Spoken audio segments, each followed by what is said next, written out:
Hi guys, it's that annoying bloke again with the bad hairstyle, aka Fat Jesus. Uh, it's nearly it's nearly 4 years since I did my first book. I released this on the 10th anniversary of Paul Sykes' death. Never expected Western Edge to come along and make the film, which is happening from the three books I did and the one on Paul. Really good vibes from speaking to them over Christmas. Western Edge that they're going to be doing that literally as soon as COVID finishes. Um, they've got they've just finished doing things with a Gascoigne documentary. What else was there? Billy Piper and a jockey. So they've done them things to because they couldn't go out in the world, but obviously when the world goes back to normal, that's going to be Western Edge Pictures. Vaughan Civil's #1 project. The book was a huge success, and I wanted to basically find out what happened to Paul Sykes after I read Sweet Agony and I watched the documentary. So as I said before, this is actually the second edition. It's the only book of mine where I've ever put pictures in. I don't really think you need pictures, to be honest, but I'm going to be honest, from a publishing point of view, it is a costly experience, a costly outlay.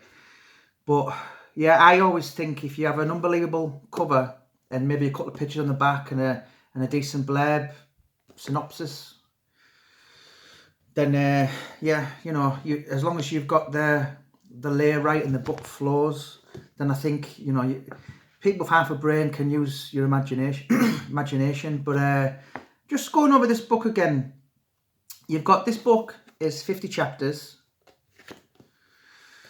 If anyone's watched Paul Sykes at Large, do you remember the governor who looked a bit like a werewolf at the start? He had a beard up to here, and he was saying, he had a pair of glasses on, he was saying, he's very bright. He's brighter than most of us, locked him up now. So that guy's in it.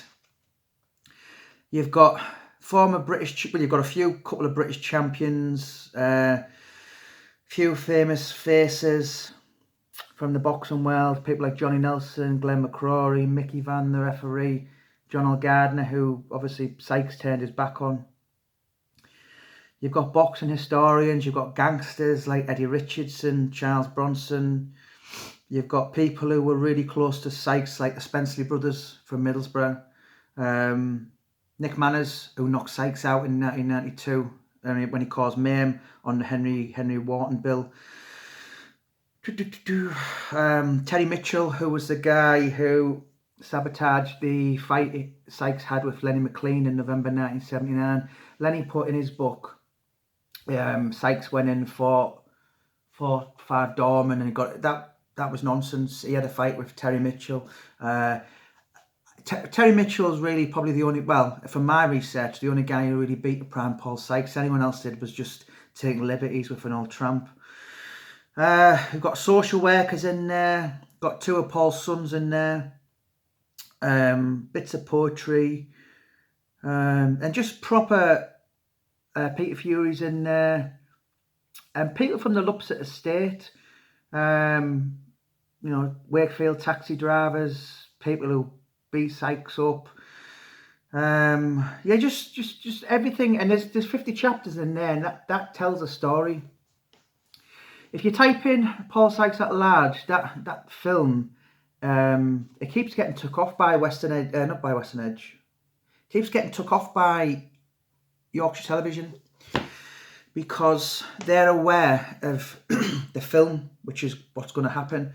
And every time that gets put on, gets taken off quite sharpish because they can literally charge £400 per second. There is bits of it, but the full one's been took off, and if you do find it, it'll be under a different name. But yeah, when you watch that and you think, well, what happened to him? And you see the pictures of him as a tramp, but you also see pictures of him, obviously, as a frightening human being. And I described it in one of the books. it was almost like Cinderella. At the stroke of midnight, he literally turned, his wife left him, his parents died in the space of about 12 weeks. And his addictions for narcotics and alcohol just got out of proportion.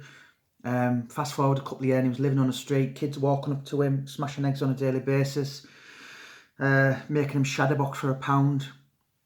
All them kind of really, really humiliating things that he endured in his final years, particularly the last 3 years of his life. Although he died in 2007, he was in Stanley Royd, which is a mental hospital. In Middlesbrough, they have one called St. Luke's, or Rosebery Park it is now. But he was in there started going there 2000, 2001, and then 2002 was like the start of the downfall. And 2004, if anyone's seen the pictures of Paul Sykes when he has about 8 courts up and he's doing the jazz hands to the Wakefield Express, that was November 2004. Believe it or not, he actually got worse from there as he lived for nearly another 3 years. Could hardly walk. Used to walk hunched over, and yeah, obviously really, really tragic. And speaking to the actor who was going to play Paul, it was a big name, bit of a heartthrob. When you look at him, I've seen pictures of him with his moustache and dark hair, and you think, my God, you are the double. This guy's about 41, 42 now. When this film's going to start from 89. So Paul Sykes will have been 43, and the actor will actually be that age. He's 6 foot. I dare say it will take a very skilled actor to, play the part of Sykes, and the way some of the things he did. I'm going to be on board, maybe some kind of technical advisor. Sykes always walk around with his hands behind his back, and I know the guy's practicing his Yorkshire accent now. And he's aware he's going to have to put a bit of weight on. He's going to do the boxing training and all this kind of stuff. But I think that's going to be huge, and I'm really looking forward to it, as many people. How good is it going to be? I don't know. There was a big budget for the Lenny McLean film, and that wasn't too great in my opinion. But yeah, the plan is there's going to be a Paul Sykes film, and there's going to be a Paul Sykes documentary released at the same time. Documentary wise, I know a lot of close people around Paul who they're no longer here. David Dunford died about a year ago. Ronnie Trelfall, he's gone.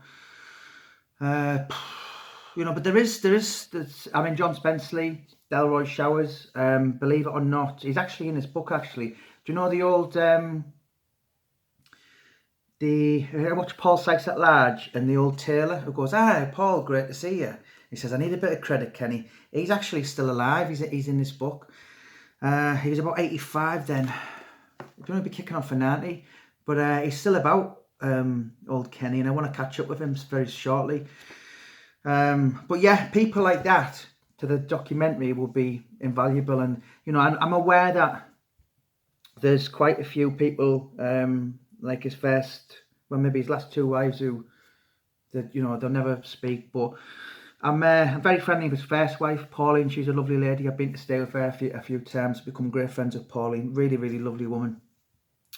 And just, I think it's going to be absolutely massive. I think his story eventually will be as big as, I think he'll become a household name because the budget's there.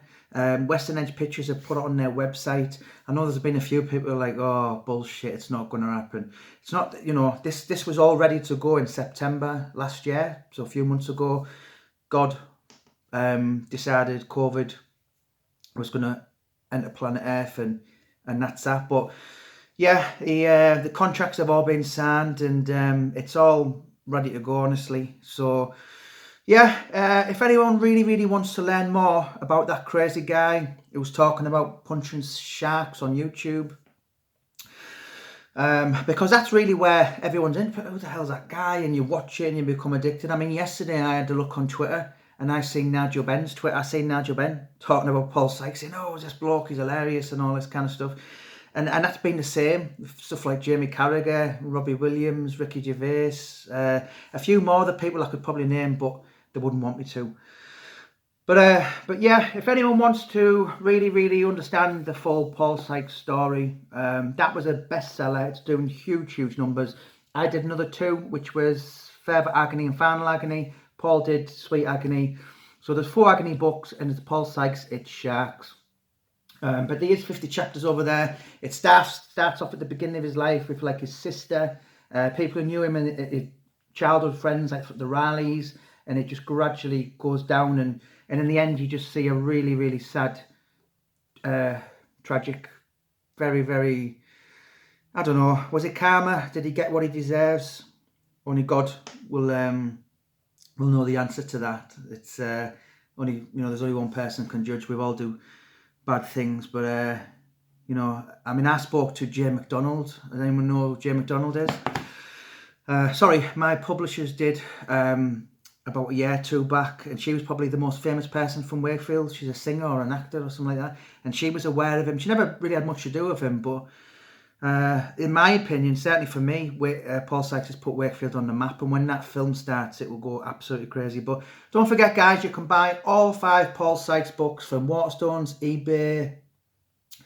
As there's 330 Waterstones closed at the minute in Britain, the easiest way is Amazon.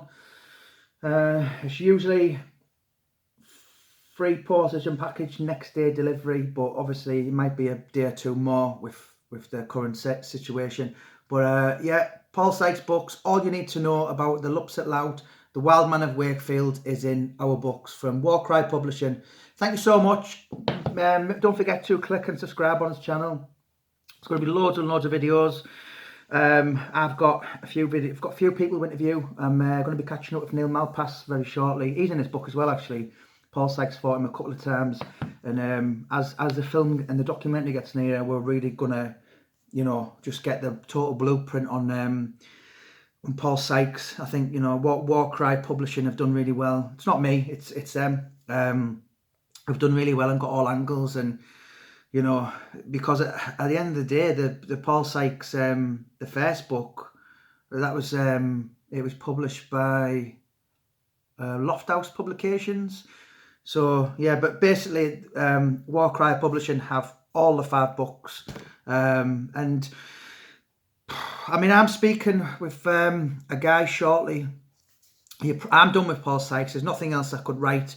I could write lots of stories. I could write lots of stories that I'd heard, but would they be true? I've done the books on factual. I spoke to police officers, Wakefield, a former top retired detective, and when I first messaged him, I thought he was not going to speak to me. In the end, I think he gave me something like 19-20 pages for Sykes' Final Agony. So that's just, I know a lot of people point out and they say, well, how can you write a book on someone you never met? Well, it's like, how do people write books on Jack the Ripper or Adolf Hitler? But what I've done, there's like in them, there's his niece, his only sibling, his children. I've been around and I've spoken, I've listened and recorded, and yeah, and the good thing is as well was with all the Sykes books is to support registered charities. They support the first one did support Sowing Seeds, which ministries which are in Stockton, and then the second one supports the Bradley Lowry Foundation, little angel who died a couple of years back. And the last one, what does that support? The Frankie Lee Booth Fund. So there's been a lot of good come from it, and several thousands of pounds raised. So yeah, don't forget to click on subscribe. There's going to be lots and lots more Paul Sykes content coming. I'm probably always going to have this same hairstyle, just to annoy people, just to it's always, it's really funny, I always get lots of trolls and people say, sort your fucking hair out. It's always the bald ones who give me the most shit, so I'm probably just going to keep it just to annoy people. It's funny because I watched The Joker last year, and I said to the wife, I said, you know what, I'm going to be fat half a fleck. And the wife's like, Jamie, are you aware that Joaquin Phoenix only had the hair because he wanted to look like a mental patient? And I was like, don't worry, I'm just going to have it for the crack. Do you know what I mean? But yeah, don't forget to click and subscribe for more silly nonsense strabbles on me. Big shout out to New Hemp, who I'm a proud ambassador for. I was ravaged with anxiety. Much better now, getting there, and they've really changed my life. If anyone would like a 20% discount, go on our website, New Hemp, and type in Jamie20 and you get a 20% discount. We are the most effective and cheapest CBD oil around. Have a shop around. And yeah, it does absolutely wonders. It's completely changed my life. So thank you so much, guys, for listening to me. And there'll be more and more silly videos, useful bits of banter, and useful information, really, on lots of different things. God bless. Keep subscribing to the page.